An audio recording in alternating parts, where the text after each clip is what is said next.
Well, the window opens today for small businesses to apply for federal assistance to keep employees on payroll amid the coronavirus pandemic. The program, under the CARES Act, promises at least $350 billion to struggling businesses, paid out by the Small Business Administration approved banks. But mixed guidance from the Treasury Department is now holding lenders back from getting the ball rolling, leaving many businesses in limbo. And here to discuss is Cheddar's Tanea McKeel. Tanea, thanks so much for joining me today. Are banks ready to begin receiving loan applications from these struggling businesses?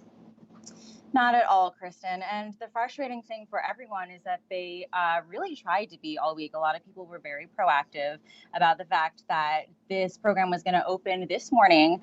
The SBA had posted a sample application.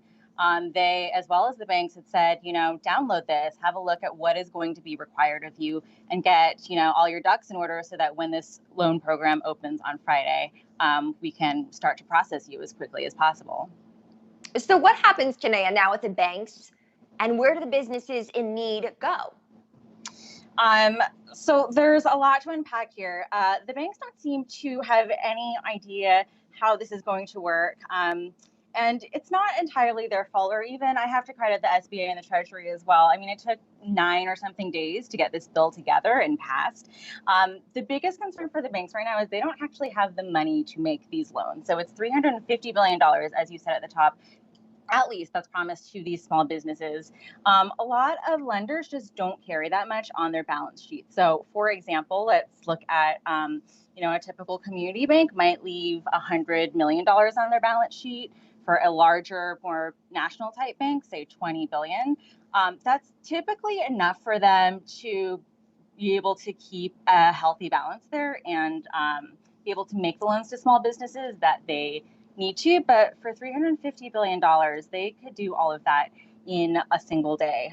So they're kind of wondering, what is the mechanism by which we're going to replenish these funds? If I lend out $20 billion in one day, how am I going to have the money tomorrow to be able to process 100 more loan applications? The second thing is the Treasury and the SBA had been going back and forth on what the processes were going to be. So as late as 7 o'clock last night, they had issued new guidance for both borrower and lender applications. They promised the borrowers an interest rate of 1%. That's really low, which is great for the small businesses, but it's not enough for a lot of lenders to make the economics of servicing that loan happen.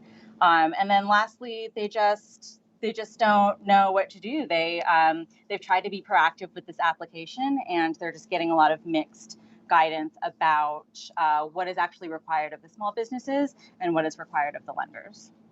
So now, if small businesses want to apply for these loans, they're able to do it through non-banks still, right?